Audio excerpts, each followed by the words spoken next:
Por lo tanto, si rechazamos la ley, es lo mismo con rechazar al Hijo.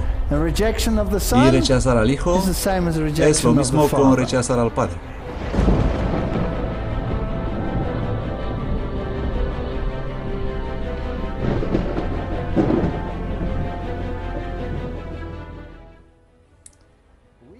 Estamos al borde mismo del conflicto final. Y el mundo necesita ser advertido. Este movimiento no es para formar congregaciones separadas. Este movimiento es para animar a todos. Así que el mundo parece revuelto. ¿Quién origina estos eventos? No se trata solo del mundo árabe. Está sucediendo en Europa. Esto va a venir aquí. La gente está harta de todo lo que está pasando en este mundo.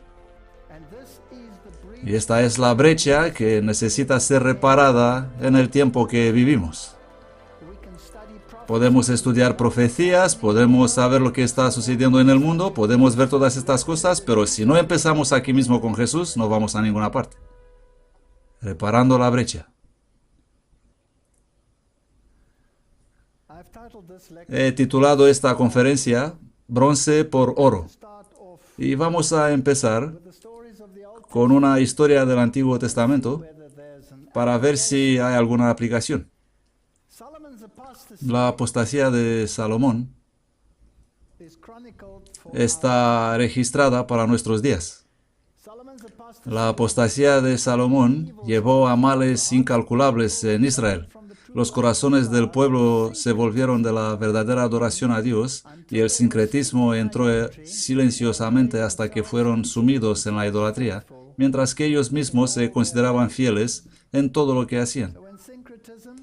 Así que en el sincretismo, adorando a Dios en diferentes maneras, introduciendo el culto a Baal y otras formas de culto, y dedicarlos a Dios, y piensas que estás en el camino correcto cuando tú en realidad estás lejos de Dios. Ese fue el problema que tuvo Israel. La Biblia predice una apostasía muy similar al final de los tiempos, cuando el pueblo de Dios será desviado del mismo modo que Jezabel dirigió al pueblo de Dios por mal camino, con la introducción del culto sincretista a Baal y a Yahvé.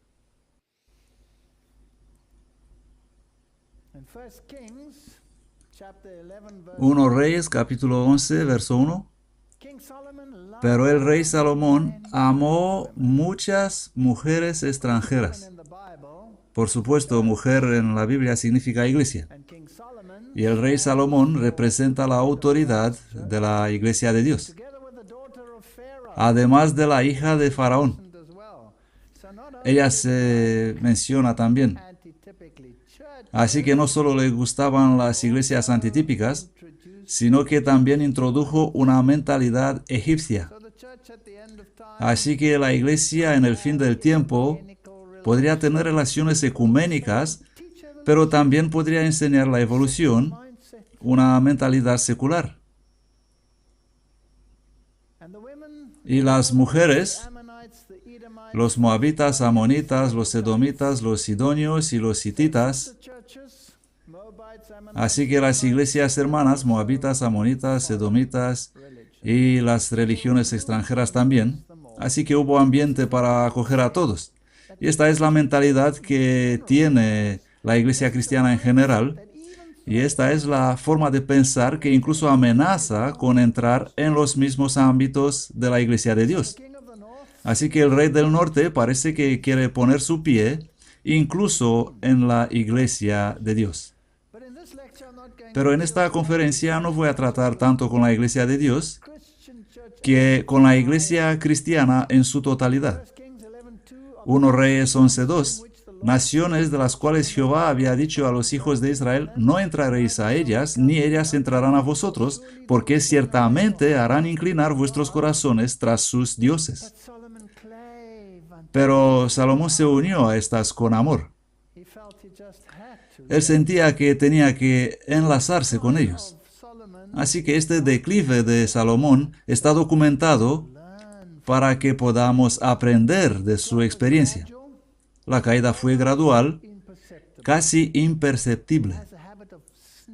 El pecado se nos acerca sigilosamente. Hace girar su red un hilo a la vez hasta que finalmente quedas totalmente atrapado. Salomón amó al Señor en su juventud y tomó la decisión de seguirlo con todo su corazón, y su temprano reino fue ejemplar. Leemos en el libro Profetas y Reyes: sobre todos los bienes terrenales, el rey deseaba sabiduría y entendimiento. Aquí vemos la famosa imagen de las madres y el bebé cuando él demostró su sabiduría. Él anhelaba tener una mente despierta, un corazón grande y un espíritu tierno. Y luego el Señor le apareció en un sueño y Salomón le dijo: tú hiciste gran misericordia a tu siervo David, mi padre, según que él anduvo delante de ti en verdad, en justicia y con rectitud de corazón para contigo. Y tú le has mostrado tu grande misericordia, que le diste hijo que se sentase en su trono, como sucede en este día. Dios le había preguntado: ¿qué quieres que te diera? Y él respondió: dame sabiduría para dirigir esta gran nación. Y Dios le dio mucho más. Le dio todo demás que él no pidió. Ahora pues, Señor Dios mío, tú has puesto a tu siervo por rey en lugar de David mi padre. Y yo no soy sino un muchacho y no sé cómo salir ni entrar. Y tu siervo está en medio de tu pueblo, el cual tú escogiste, un pueblo grande que no se puede contar ni numerar por su multitud. Da pues a tu siervo corazón entendido para juzgar a tu pueblo, para discernir entre lo bueno y lo malo. Porque ¿quién podrá gobernar este pueblo tuyo tan grande? Y Dios recibió esta humildad y Dios le dio lo que quería. Y la iglesia cristiana fue así. La iglesia cristiana comenzó con tanta sabiduría, con tanto discernimiento. ¿Qué le pasó? ¿Qué pasó con ella? Y luego Dios la llamó de nuevo a salir de la oscuridad espiritual, y el protestantismo estaba tan lleno de sabiduría y tan lleno de discernimiento. ¿Y qué pasó con él? Y le dijo Dios: porque has demandado esto y no pidiste para ti larga vida, ni pidiste para ti riqueza, ni pediste la vida de tus enemigos, sino que demandaste para ti inteligencia para oír juicio, he aquí he hecho conforme a tus palabras. Mira que te he dado corazón sabio y entendido.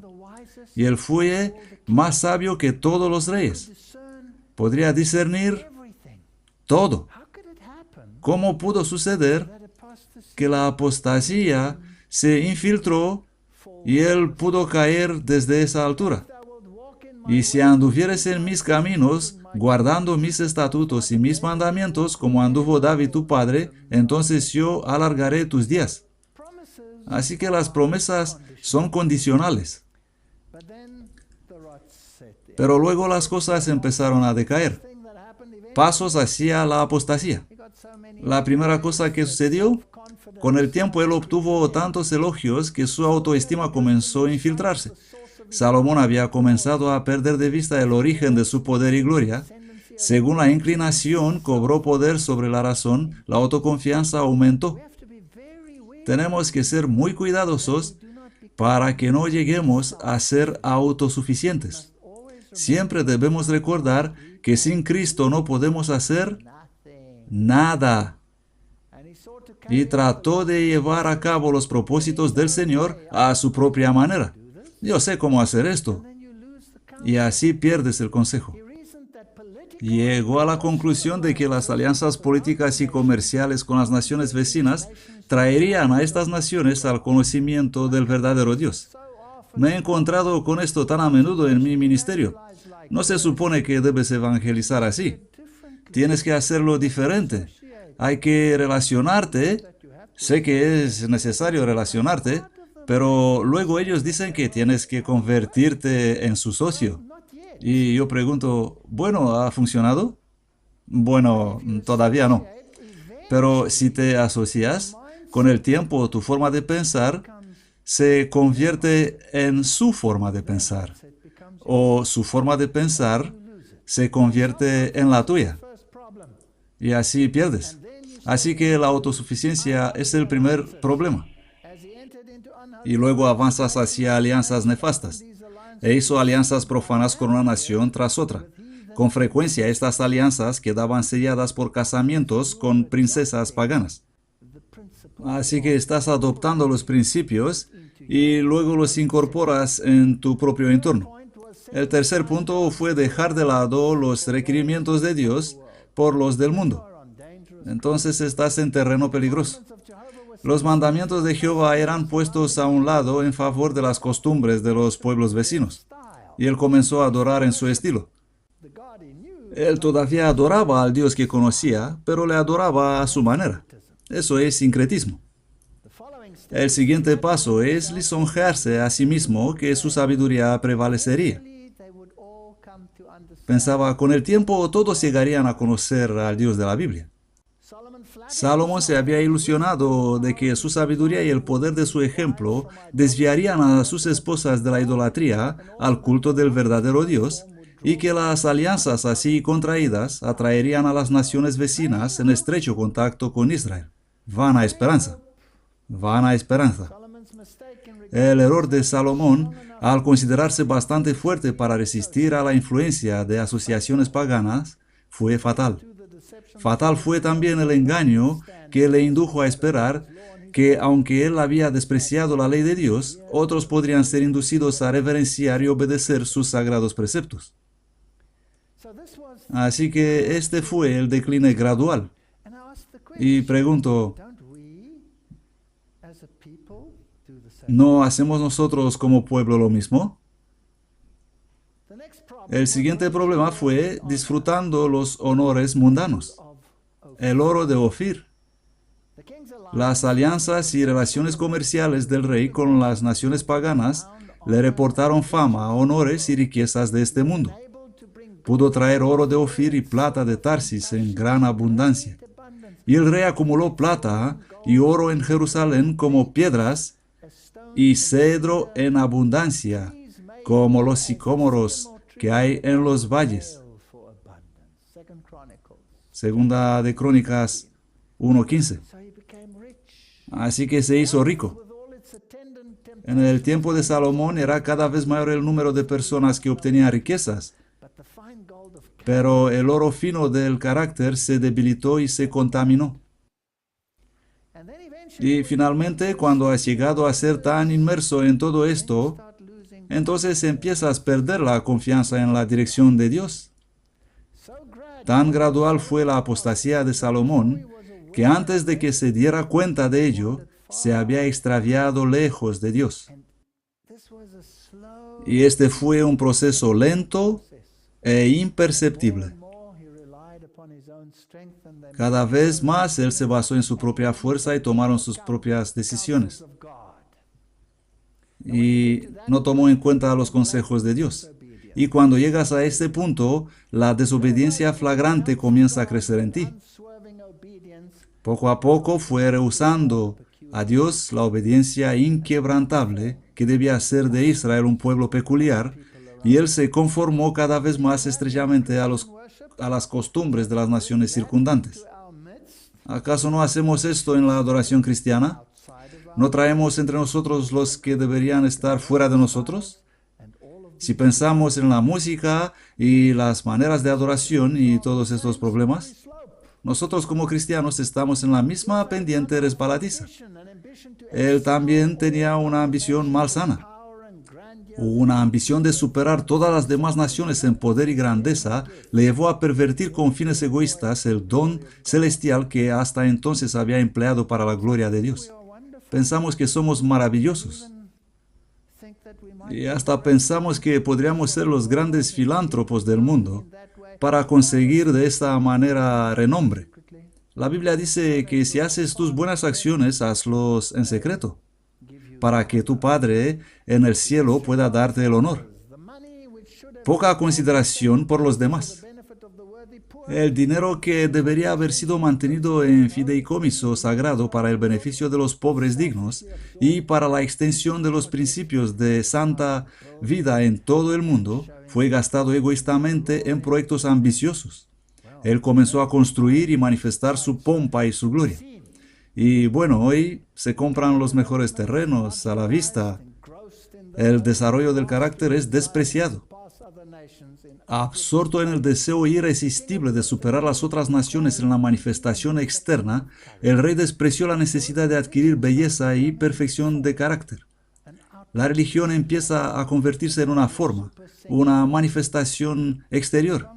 Tienes tus super cantantes y la congregación, bueno, tal vez no cantan muy bien. Vamos a llamar yo las llamo las chicas de piña. Ellas tienen esas grandes altavoces con esas cosas de piña encima y cantarán y la manifestación exterior se volverá importante. No digo que cantar bien enfrente es malo, pero cuando el espectáculo toma el lugar de la adoración correcta, entonces estamos en problemas. La benevolencia se convierte en tiranía. Una vez que tienes este tipo de poder, lo mantienes mediante tu descenso.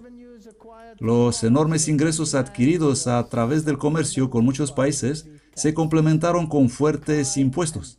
Así el orgullo, la ambición, la prodigalidad y la indulgencia dieron sus frutos en la crueldad e imposición, y su pueblo fue privado de sus derechos. Así pasó que de este sabio y más misericordioso de los gobernantes, él degeneró en un tirano. Y al que fue una vez compasivo, la gente le temía. Y luego ya no controlaba más sus pasiones. Pasión por poder. Como protección contra la dependencia en el brazo de la carne, el Señor había advertido a los que deberían gobernar sobre Israel a no aumentar sus caballos. Sin embargo, en total desprecio a este mandamiento, Salomón tenía caballos traídos de Egipto. Ellos traían a Salomón caballos de Egipto y de todas las tierras. Y juntó Salomón carros y jinetes, y tenía 1,400 carros y 12,000 jinetes. Aquí estaba manifestando su poder, tanto que pudiera confiar en el poder y no en Dios. Y otra pasión que tuvo fue para las mujeres. Mujeres hermosas y atractivas fueron traídas de Egipto, Fenicia, Edom, Moab y de muchos otros lugares. Esas mujeres se contaban por centenares. Se rodeó a sí mismo de esas mujeres y asimiló su religión y sus rituales. Y luego fue la idolatría. Su religión era adoración de ídolos y se les había enseñado a practicar rituales crueles y degradantes. Enamorado de su belleza, el rey descuidó sus deberes para con Dios y para su reino. Profetas y Reyes, página 40. Sus mujeres ejercieron una influencia poderosa sobre él y gradualmente prevalecieron. Y ahora se entregó a la adoración de dioses falsos. Y la Biblia registra que él adoraba a Astarte, diosa de los sidonios, y a Milcom, ídolo abominable de los amonitas. Pero él se engañaba a sí mismo que todavía estaba adorando a Yahvé y que todos los demás venían a comprender su punto de vista. De igual modo, hoy, en los concilios ecuménicos del mundo, cuando nos relacionamos con todas las mujeres que aparentemente son hermosas, las iglesias, nos engañamos a nosotros mismos, que su estilo de adoración se cambiará según el nuestro, cuando en realidad el nuestro se cambia según el de ellas. Y eventualmente tu conciencia está cauterizada y ni siquiera puedes ver más la diferencia. Así que aquí está el que rezaba, dame discernimiento, y acaba sin ningún discernimiento. El curso de Salomón llevó su castigo seguro. Su separación de Dios mediante la comunicación con los idólatras fue su ruina. Según arrojó su lealtad a Dios, perdió el dominio de sí mismo. Su eficacia moral desapareció. Se convirtió en rudo, su conciencia se cauterizó. Él incluso llegó a ser afeminado. Viviendo rodeado de ellas, haciendo lo que sus esposas querían, él se hizo semejante a ellas y tuvo estatuas hechas de todas esas deidades. Hay camino que al hombre le parece recto, pero su fin es camino de muerte. Proverbios 14:12. En años posteriores se apartó tan lejos de la pureza como aprobar los ritos licenciosos y repugnantes relacionados con el culto a Kemosh y Astarte. Esto es increíble. Él confundía el libertinaje con la libertad e intentó, pero ¿a qué costo?, a unir la luz con la oscuridad, el bien con el mal, la pureza con la impureza, a Cristo con Belial. No puedes hacerlo. No puedes servir a Dios y a Baal al mismo tiempo, esperando que la gente aceptará a Dios antes que a Baal. Y luego tu nobleza se pierde. Ya no puedes reflejar los atributos que Dios te llamó a transmitir. De ser uno de los mayores reyes que hayan empuñado un cetro, Salomón se convirtió en un disoluto, instrumento y esclavo de otros. Su carácter, una vez noble y varonil, se cambió en débil y afeminado. Su fe en el Dios viviente fue suplantada por dudas ateas. La incredulidad destruía su felicidad, debilitaba sus principios y degradaba su vida. Es un milagro de Dios que este rey dio la vuelta en los últimos segundos de su vida. Sí, la pobre, frágil naturaleza humana. Dios puede hacer poco por los hombres que han perdido su sentido de dependencia de Él. Y esta es la cuestión fundamental. Si pensamos que podemos hacerlo nosotros mismos, vamos a salir perdiendo.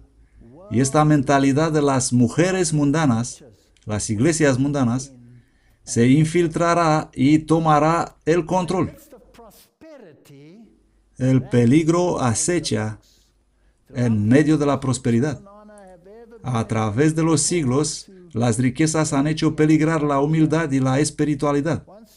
Una vez que las iglesias se convierten en prósperas, una vez que cesa la persecución y que te conviertes en destacada y puedes ser admirada en tus túnicas, bien, entonces esto se cuela adentro.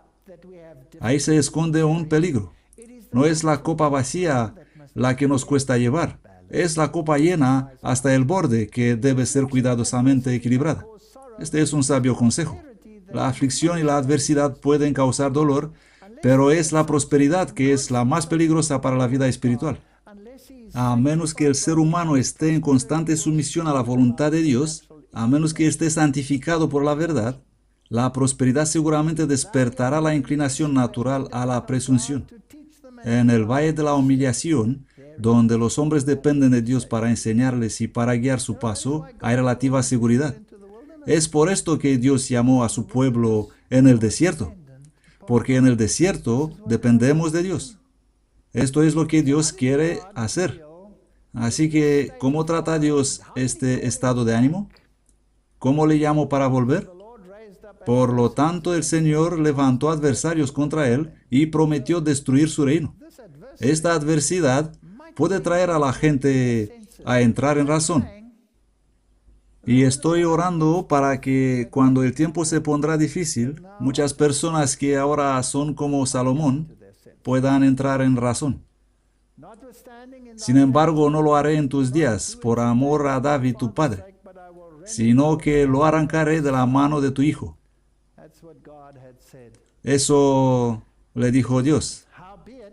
Sin embargo, no romperé todo el reino, sino que daré una tribu a tu hijo, por amor a David mi siervo, y por amor a Jerusalén, la cual yo he elegido. Así que aquí están los adversarios que fueron elevados en contra de Salomón. Y es interesante que eran familiares, personas cercanas, extraños y hombres de confianza. Así que tuvo problemas por todos lados.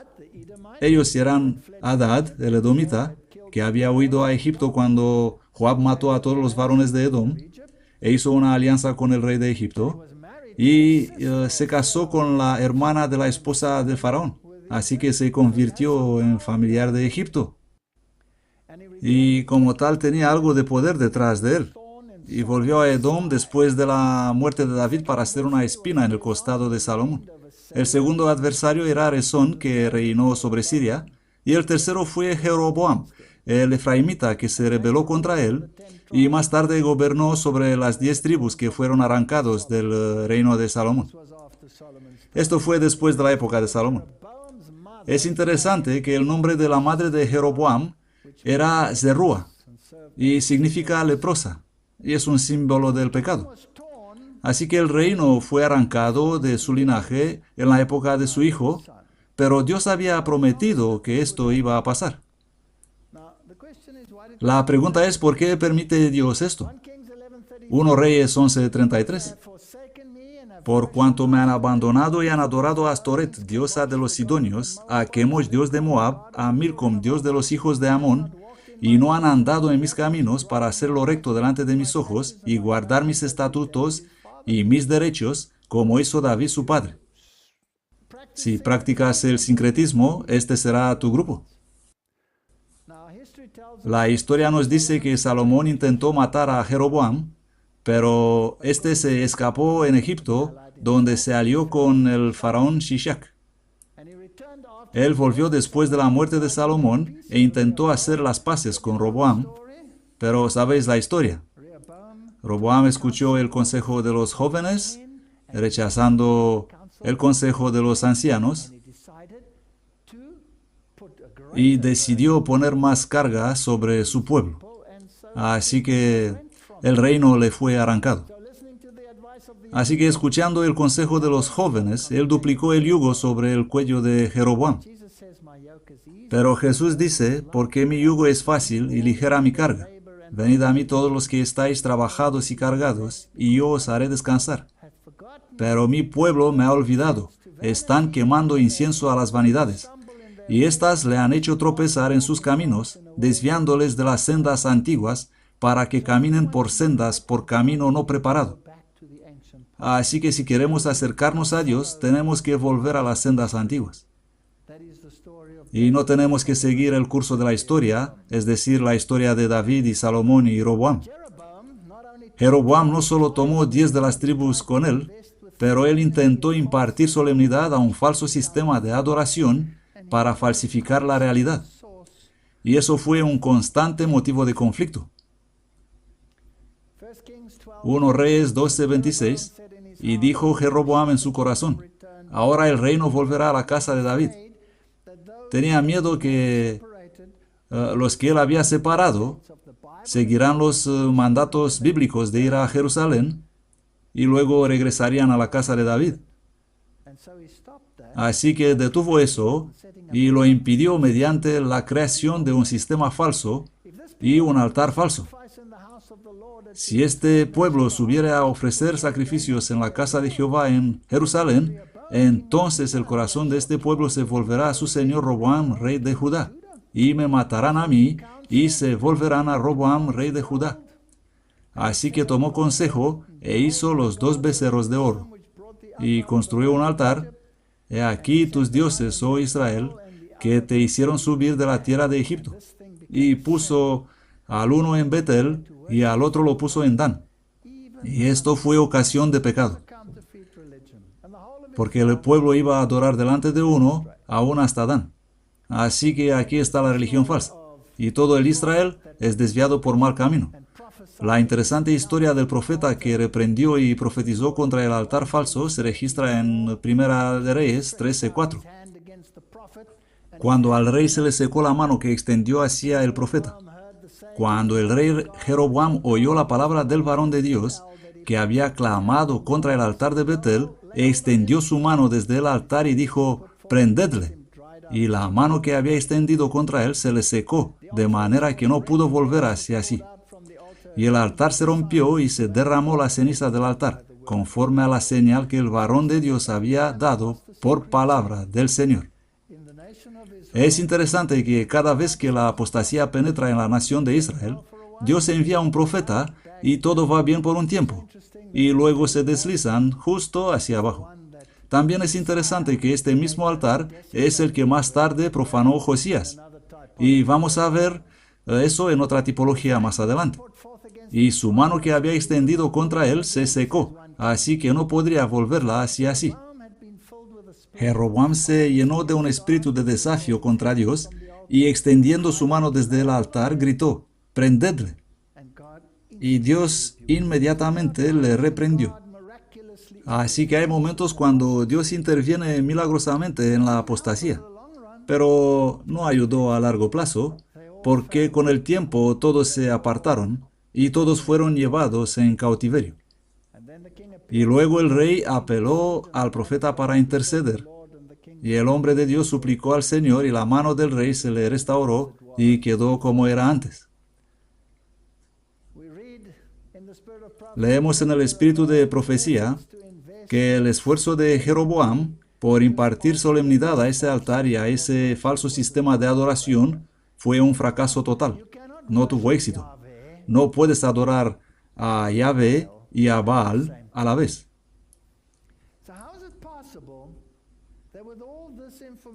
¿Cómo es posible que con toda esta información a nuestra disposición, el enemigo todavía puede introducir sus falsas enseñanzas, su falso sistema de adoración en la iglesia cristiana e incluso en la iglesia del remanente final de Dios? El Señor procura salvar, no destruir. Él se deleita en rescatar a los pecadores.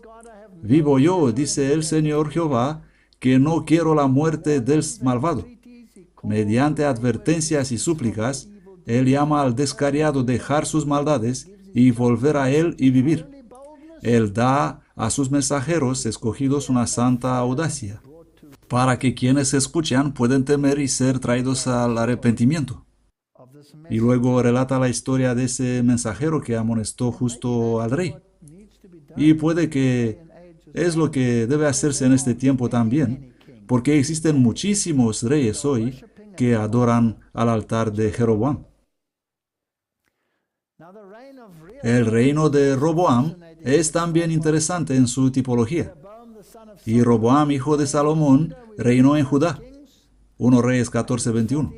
Tenía 41 años cuando comenzó a reinar. Su madre fue Naama, amonita. Naama significa agradable, pero ella era una extranjera. Así que no tuvo los principios del pueblo de Dios. Y Judá hizo lo malo ante los ojos de Jehová y provocaron su celo. Y pasó la misma cosa, y Dios intervino y les amonestó. Construyeron lugares altos, pusieron imágenes allí, e incluso permitieron a los sodomitas entrar en su sistema de adoración. Así que incluyeron los derechos paganos de adoración sodomita, incluso en el culto a Yahvé. ¿Hasta dónde se puede caer de la realidad? Esta es la imagen del consejo de los ancianos que se negó a escuchar, a pesar de que Salomón había anhelado preparar la mente de Roboam, su sucesor elegido, para afrontar con sabiduría la crisis predicha por el profeta de Dios. Él nunca había sido capaz de ejercer una fuerte influencia modeladora para el bien de la mente de su hijo. Él tenía el carácter de su madre, la amonita, el sello de un carácter vacilante, y condujo al pueblo en apostasía. Y la apostasía final es tipológica. Leemos en 2 Crónicas 12:1, y sucedió que cuando Roboam se fortaleció y afirmó el reino, abandonó la ley del Señor, y con él todo Israel. Por lo tanto, si un grande y preeminente líder toma una decisión, ¿por qué tanta gente le sigue ciegamente? Esto es una gran pesadilla en el cristianismo. Y sucedió que en el 5º año del rey Roboam, Shishak, rey de Egipto, subió contra Jerusalén, por cuanto se habían rebelado contra el Señor. Y vino con ejército poderoso, y con miles de jinetes, y con muchas naciones, y tomó las ciudades fortificadas. Entonces vino Semaías, el profeta, a Roboam y a los príncipes de Judá, que estaban reunidos en Jerusalén por causa de Shishak. Tenían miedo. Y luego se arrepintieron, Y Dios permitió a Shishak vencer, pero no destruirlos de manera completa. Se humillaron a sí mismos. Cuando el Señor vio que se habían humillado, dijo: no voy a destruirlos, sino les concederé cierta liberación. Empero serán sus siervos. Y tuvieron que servir a los egipcios.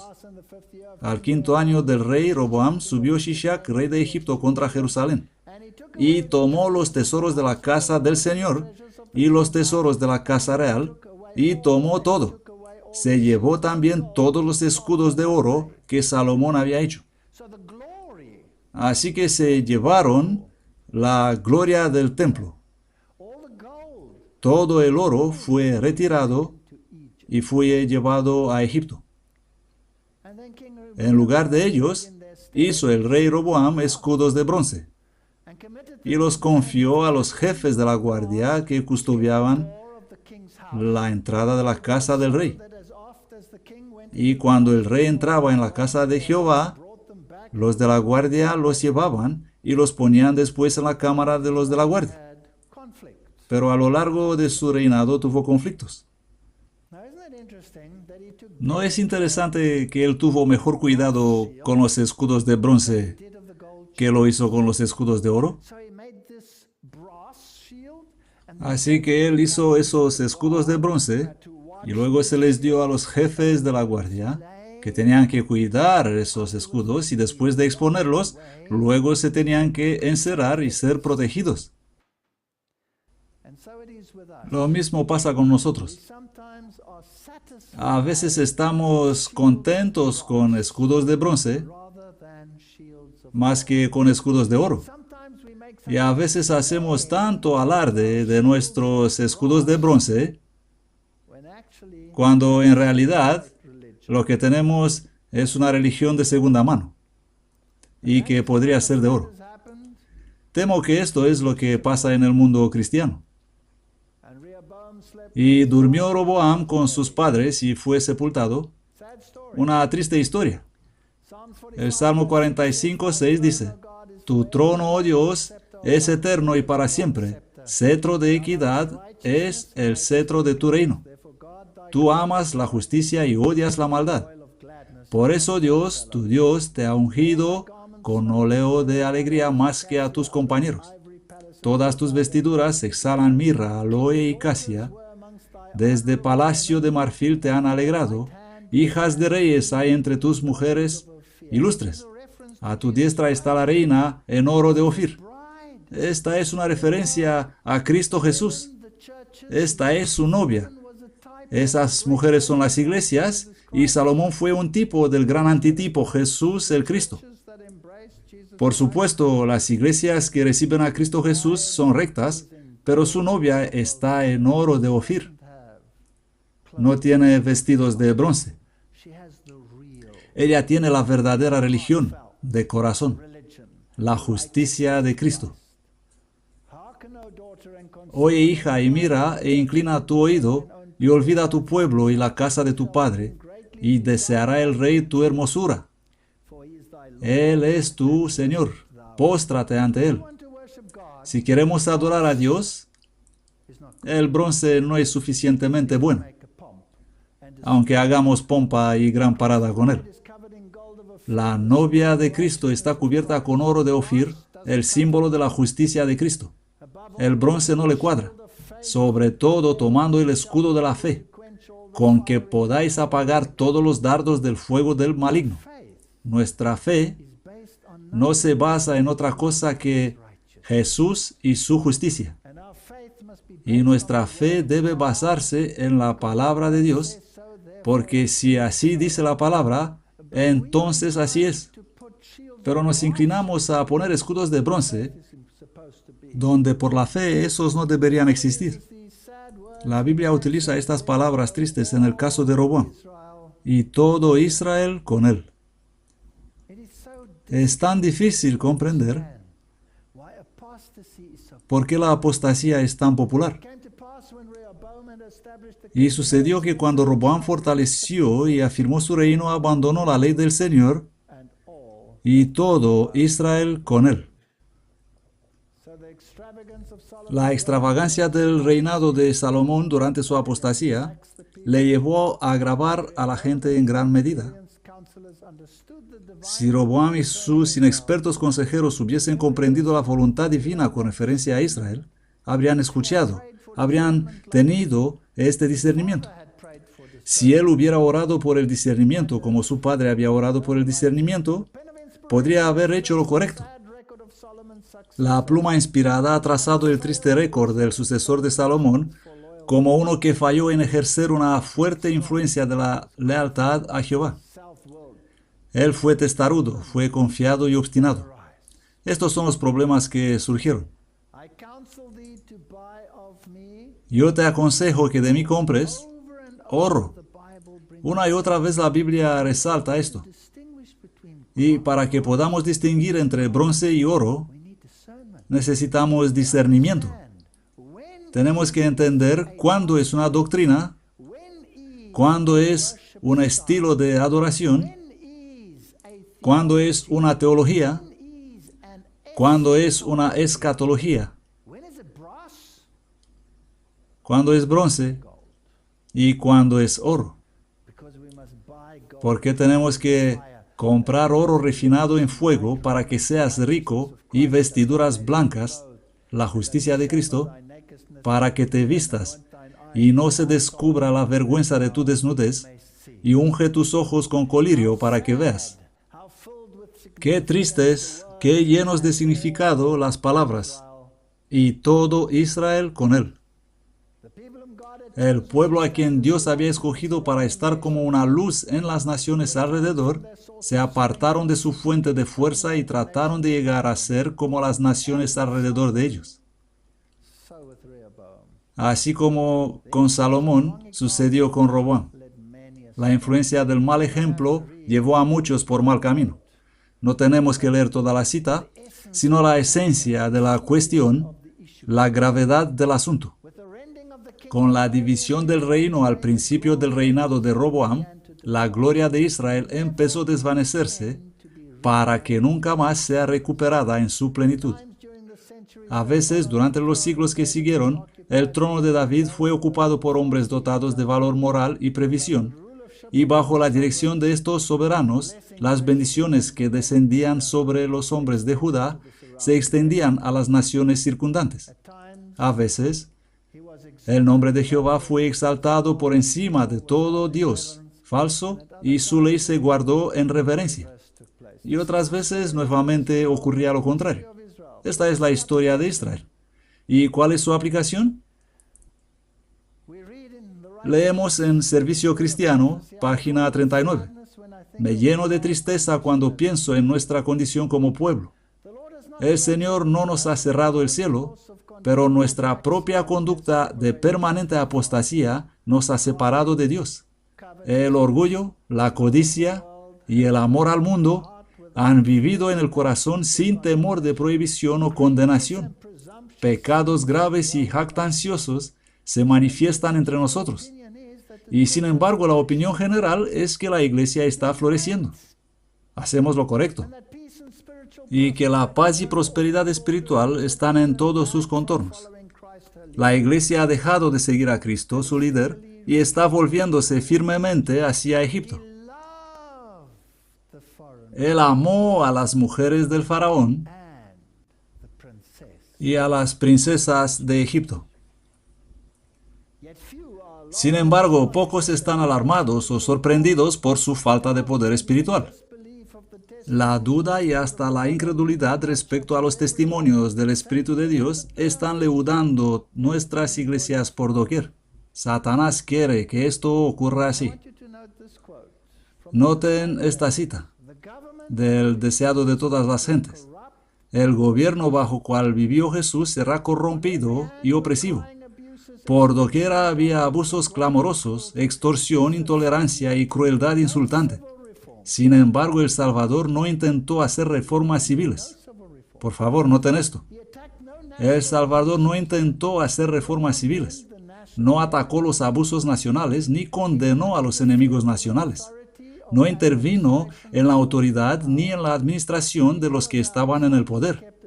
el que era nuestro ejemplo, se mantuvo alejado de los gobiernos terrenales, no porque fuese indiferente a los males de los hombres, sino porque el remedio no consiste en medidas simplemente humanas y externas. Para ser eficiente, la cura debe alcanzar a los hombres individualmente y debe regenerar el corazón. Si nos libramos del mensaje del Evangelio, que puede regenerar el corazón, estamos en problemas. Si nuestro Evangelio se desvía hacia un Evangelio de justicia social, la corrección de deficiencias sociales y de desigualdad social, pues entonces estamos luchando del lado de Roma y no en el lado de Jesucristo. No digo que no debemos estar preocupados por estas cuestiones. Jesús estaba preocupado por estas cuestiones, pero ese no fue su evangelio. Su evangelio fue un evangelio individual, que había de llegar al corazón individual. Hoy el rey del norte tiene sus tentáculos en todas partes. Si pensamos que el mundo protestante es en alguna manera salvo del rey del norte, entonces tengo noticias para ustedes. Y esta declaración que leímos, de que él plantará sus tiendas incluso en Jerusalén, da miedo. Eso significa que su mentalidad existe incluso entre el remanente de Dios. Él ha creado tantas estructuras, tantas organizaciones de fachada y afiliaciones que sería imposible desenredarlas. Necesitamos conocer el Evangelio, necesitamos saber de qué trata para que podamos distinguir el bronce del oro. Nuestra fe debe estar arraigada en Jesús y su verdad, y tenemos que descansar en Él, y Él pronto vendrá para separar las ovejas de las cabras. Esta es una decisión final. Esta es una cuestión importante. La gente cree que las mujeres por ahí están bien, siempre y cuando vienen de los amonitas, de los moabitas o edomitas, al menos son relaciones de hermanos. Tienen un poco de sangre de Abraham en ellas. Las iglesias hermanas están bien, son protestantes. Seguramente podemos servir de enlace con el protestantismo. No debería haber ningún problema con eso. Bueno, vamos a echar un vistazo a lo que está sucediendo en el mundo protestante. Este es Norman Geisler, y este es un artículo interesante. Los jesuitas engendran jesuitas. Norman Geisler de Veritas y Calvary Chapel Bible College son dos colegios bíblicos. Estas universidades que están siendo presentes en todo el mundo, los protestantes creen que los evangélicos están en el control de estas cuestiones. Norman Geisler, autor de la Declaración de Chicago de 1978, formulada después del doctorado en la Escuela Jesuita Universidad de Loyola, es el fundador del Seminario Evangélico Veritas y fundador de la Sociedad Internacional de Apologética Cristiana. Todos sus miembros directivos de Veritas son también pastores del Calvary Chapel o portavoces o miembros del consejo de otras organizaciones de Calvary Chapel. Puede parecer que hay grupos distintos, pero en realidad ellos son los mismos y ellos están al cargo. Aquí está la Sociedad Internacional para la Apologética Cristiana, expresidente el Dr. Norman Geisler, doctorado en la Universidad de Loyola, profesor distinguido de Teología y Apologética al Seminario Evangélico Veritas. Este es su web personal, donde tienen sus títulos. Aquí hay otro, el Seminario Evangélico del Sur. Estos son para los evangélicos, no son romano-católicos. Fue fundado en 1992 por Ross Rhodes, ex evangelista y pastor del Calvary Church. Hay polinización cruzada aquí. Detrás de las escenas gobiernan los mismos poderes. El Seminario Evangélico del Sur no solo promueve teología y agendas jesuitas, pero también tiene algunos profesores que vienen de escuelas jesuitas. ¿Quién está entrenando el mundo? Estamos aceptando bronce por oro. El protestantismo ha perdido su ancla.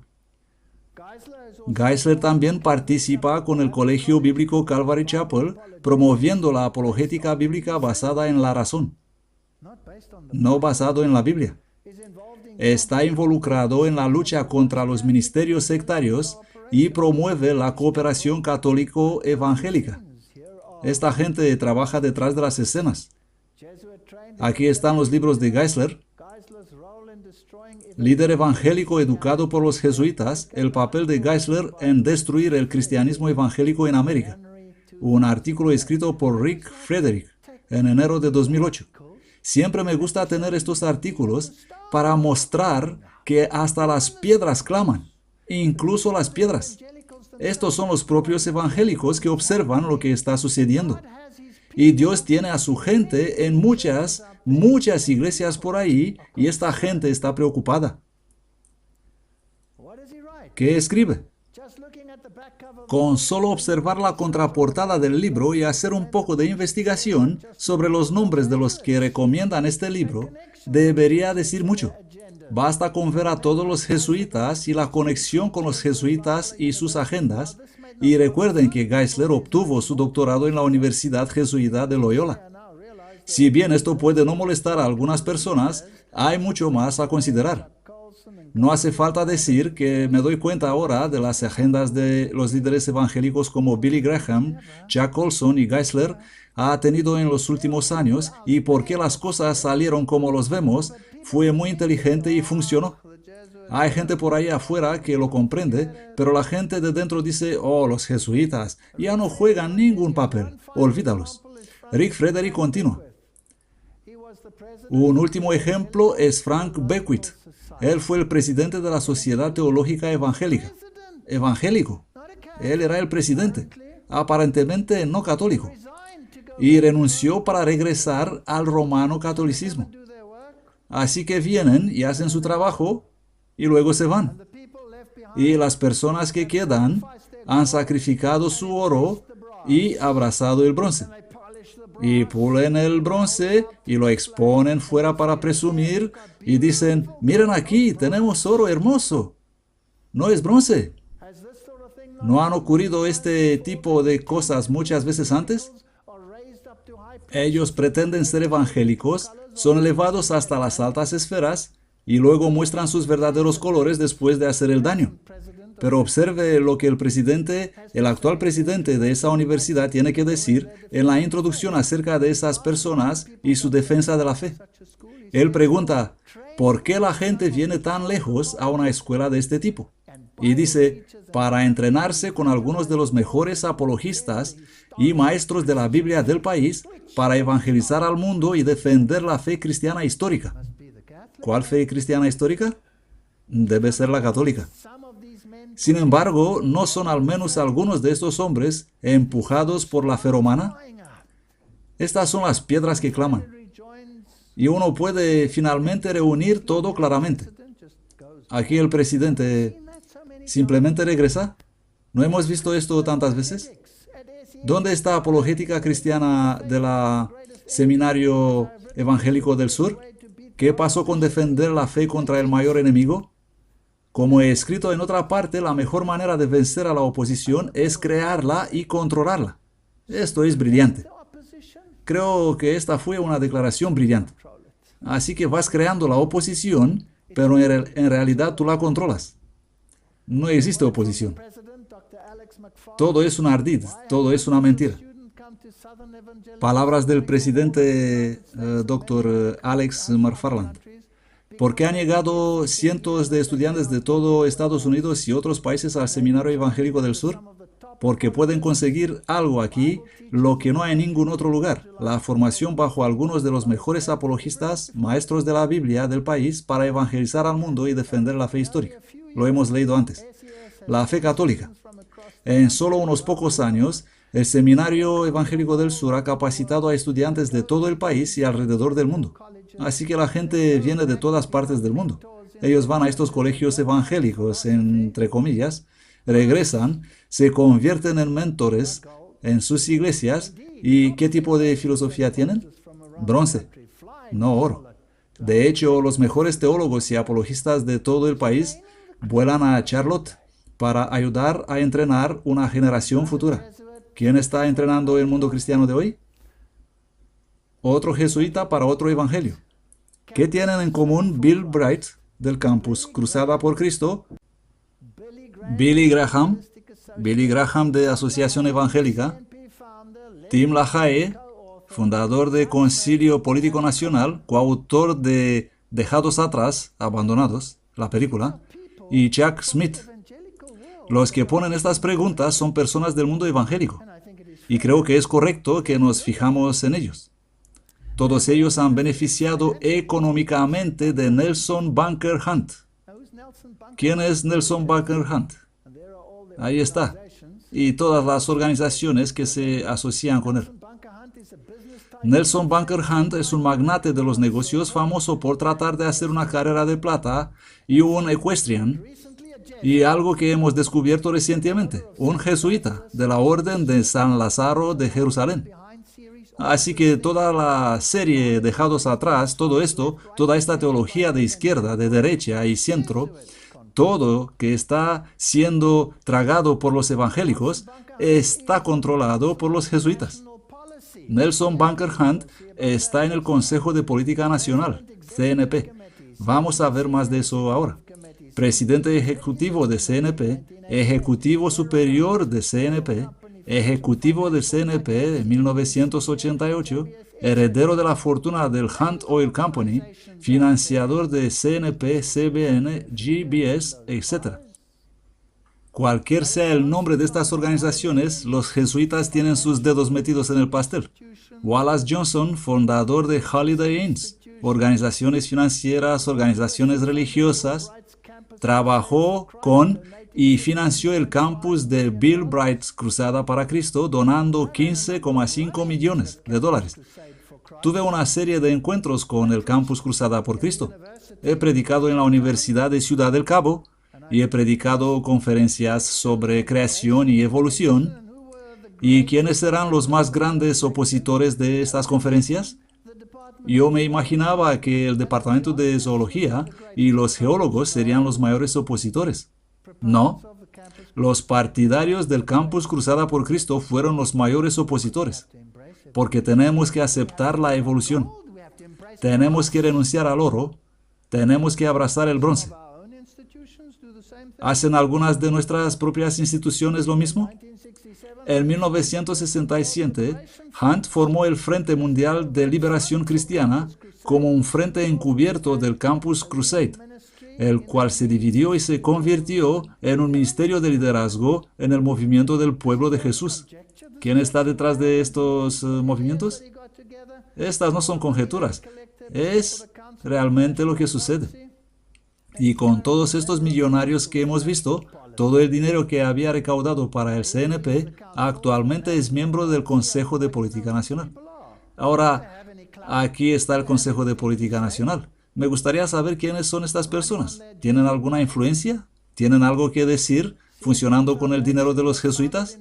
La Fundación CNP fue fundada en 1981 como una organización educacional sin fines de lucro por el reverendo Tim LaHaye de la Mesa Redonda Religiosa, que también fue el primer presidente del CNP. LaHaye es motivador político de la derecha evangélica y autor de la serie Dejados Atrás. Así que esa es la teología que alimenta el mundo hoy en día. Esa teología que mira a la Jerusalén literal. Los directores originales, como se indica en los artículos de CNP, de incorporación, fue completado con el secretario del Estado de Texas, Howard Phillips, activista conservador de toda la vida. Y se puede ver en los nombres. No tenemos que entrar en todos los detalles, pero vamos a ir a la página web del Observador Federal, que nos dice: vestido en secreto desde su fundación en 1981, el CNP es un virtual quién es quién en la extrema derecha. Entre sus miembros figuran operativos de derechos de Washington y políticos, sus financiadores y su brazo ultra religioso. Y debido a que las reglas de CNP establecen que las reuniones están cerradas a los medios de comunicación y al público en general, nuestra lista de miembros es estrictamente confidencial y no debe ser compartida fuera del consejo. La gran prensa sabe prácticamente nada acerca de ellos. Ni siquiera saben quiénes son estas personas. Los primeros miembros directores del CNP fueron descubiertos por investigadores emprendedores. Tenemos algunos nombres. Sin embargo, estos revelan que el liderazgo inicial fue de hecho también representado en el Consejo de Relaciones Exteriores. Así que esto tiene que ver con grupos de reflexión del gobierno, estableciendo un nuevo orden mundial. Y todas estas organizaciones están controladas ¿por quién? Por los jesuitas, por los caballeros de Malta. La organización misma de los globalistas a que el CNP iba a ser una alternativa conservadora. Así que crearon una organización supuestamente opuesta a la que de donde salieron. Así en el primer consejo había no menos de 3 y posiblemente más los miembros del CFR. Gilder, consejo director; Teller, consejo director; Van der Yacht, consejo director. Muchos de los miembros del más alto rango del CNP también pertenecen a los caballeros masónicos de Malta. ¿Quién tiene el control? Es Roma. Y nosotros estamos ciegos. Y vemos artículos incluso en algunas de nuestras revistas que dicen dejar a Roma en paz. ¿Cómo podemos dejar a Roma en paz si ella es parte de la profecía? Así que la lista de miembros es un verdadero quién es quién de los políticos, la Reserva Federal, miembros del CFR y numerosas otras sociedades. Aquí hay otra página web, Spiritual Directors International. Si vas a la página de Spiritual Directors International, encontrarás que su grupo de revisión se compone de protestantes, católicos, incluyendo un número de jesuitas y rabinos. Esta es una comunidad muy erudita, comprometida con el avance de ¿qué? De la dirección espiritual en todo el mundo. Los miembros son personas de muchas naciones, muchas religiones. SDI ofrece programas y prácticas para apoyar la dirección espiritual. Ellos promueven audición sagrada, la dirección espiritual y el acompañamiento espiritual. Y todas estas cosas. ¿Se introduce esto en la cúpula de cada denominación cristiana, incluyendo la iglesia remanente? Así lo creo. Está allí, está vivo y está dirigido por los jesuitas. Una vez más, me gusta cuando las piedras empiezan a clamar. Porque entonces no soy yo el que diga eso. Estas son personas del sistema. Ellos observan lo que está sucediendo en sus instituciones. Hay cristianos por ahí, quiero decirles, que son mejor informados que los que deberían ser informados. Y realmente quiero compartir esto con ustedes. Porque esta persona estuvo estrechamente relacionada con Willow Creek, donde cientos de pastores son enviados a la formación y vuelven con su formación de Willow Creek y se lo llevan en todo el mundo protestante, incluyendo el pueblo de Dios del fin del tiempo. Y vienen y predican un evangelio que perturba la mente. Vamos a ver qué opinan los de adentro, personas que no son de nuestra fe. Maria Fairchild, una activa participante en Willow Creek, escribió un artículo en el que analiza el estado de Willow Creek y sus enseñanzas. El artículo dice: no más protestantes. Willow Creek infiltrada por un movimiento Quaker místico llamado Renovare. Ella escribió esto en 2003, pero los aspectos que ella discute son igual de relevantes hoy en día como lo eran entonces.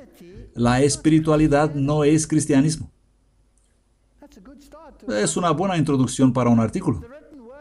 La palabra escrita de Dios da a los cristianos orden y dirección en la vida y cómo adorar juntos. Dios define la verdad con su palabra. Es objetiva, fidedigna y suficiente. Quiero que piensen en esta mujer y en lo que ella dice. Y luego quiero que piensen en el pueblo de Dios cambiando oro por bronce. después de haber enviado aún centenares de pastores a estos mismos institutos de formación. Testifico a cualquiera que oye las palabras de la profecía de este libro. Si alguno añadiere a estas cosas, Dios añadirá sobre él las plagas que están escritas en este libro. Y si alguno quitare de las palabras del libro de esta profecía, Dios quitará su parte del libro de la vida y de la santa ciudad y de las cosas que están escritas en este libro. Luego ella dice, la fe cree que si yo obedezco a Dios, todo saldrá bien al final. Si obedecemos la palabra de Dios, Dios cuidará de los resultados. El evangelismo ecuménico aboga por la infiltración de las denominaciones y organizaciones liberales en lugar de la separación de la incredulidad liberal y error. Esto es bastante claro. Dios dice salir, y parece que esta organización en la cual estamos tan involucrados dice, no, vayamos juntos. La Biblia llama a la separación de la incredulidad y de la mundanalidad. Mientras que la Iglesia ha mantenido sus estándares de separación, ella ha sido maravillosamente bendecida por Dios. Cada vez que ella ha comprometido esos estándares e hizo alianzas impías con los incrédulos, su fuerza espiritual se ha debilitado, ha resultado confusión y ha amenazado el caos. Sucedió en la historia de Israel. La historia sirve como un tipo para nuestro tiempo, lo estamos viendo ahora. Ella escribe, se está enseñando la aceptación de tradiciones de otras religiones. Y eso es lo que hizo Salomón. La última moda para las mujeres eran temas igualmente preocupantes. Técnicas de meditación y de escrituras y tradiciones de los jesuitas, los Quakers y la Iglesia Negra se están mezclando con las ideas de las escrituras y de la nueva era. Ella incluso advierte contra la lección divina, la lectura divina, donde la Biblia se convierte en una herramienta espiritista, donde balbuceas palabras sin tomar nota del contenido, cuando la lectura se convierte en fundamental, en lugar de compresión de lo que dice la palabra de Dios. Y vamos a ver más adelante que Papa está propagando esto a gran escala. Bueno, voy a hablar de estas cosas más tarde. No estoy de acuerdo con estas meditaciones y con las oraciones de respiración. La he advertido. Ella estaba advirtiendo a una profesora de otro curso que esta forma de meditación podría abrir a la gente hacia un espíritu equivocado y a escuchar voces. Un indicador de la falsificación de la fe que no trae la conversión es un deseo de ser salvo del castigo del pecado, pero no del pecado mismo. Esta es una piedra clamando. Otros indicadores incluirían un deseo por la bendición de Cristo, pero no el deseo de una relación con Él, y el deseo por el don de la vida eterna, pero no con las manos vacías de la fe.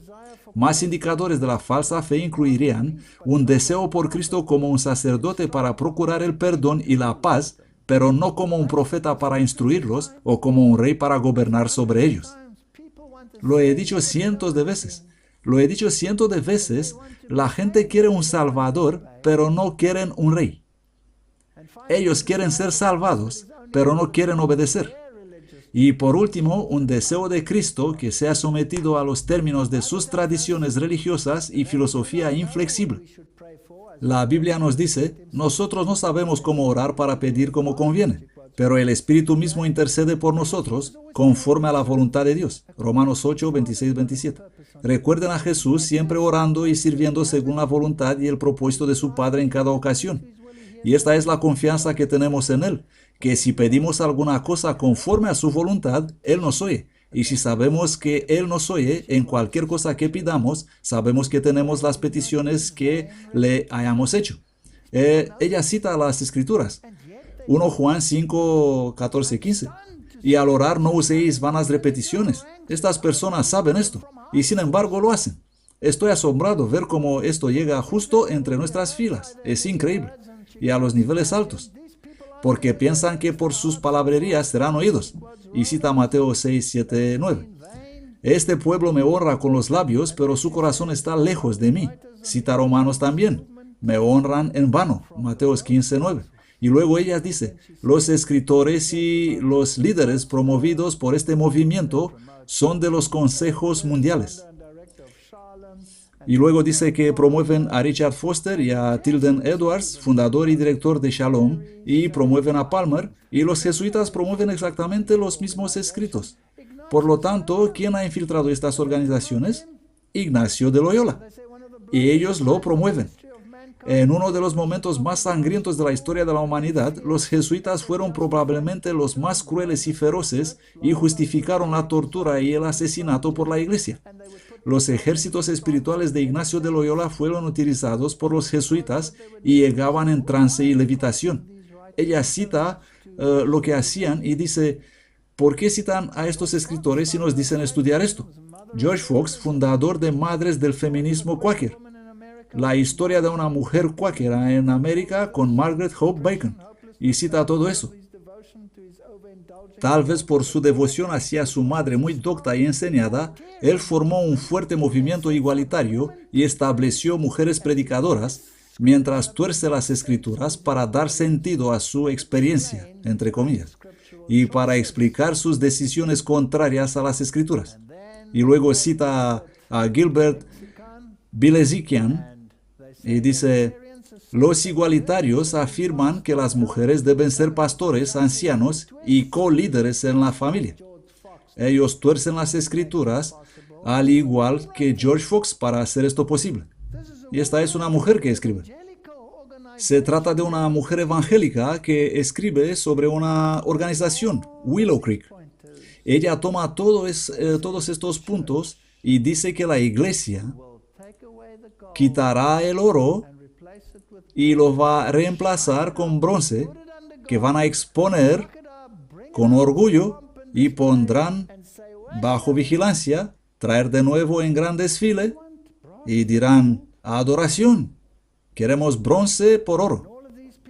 Y toda esta gente, la formación espiritual, todo eso es parte del mismo programa.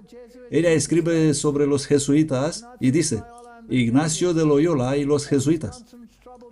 A medida que su conciencia le preocupaba profundamente, él decidió ganarse la salvación a través del servicio obediente a la Iglesia de Roma y el Papa, en vez de aceptar la oferta gratuita de salvación de Cristo. Muy pronto él planeó traer a los católicos convertidos al protestantismo de vuelta a la Iglesia romana, que él creía que era el reino de Dios en la tierra.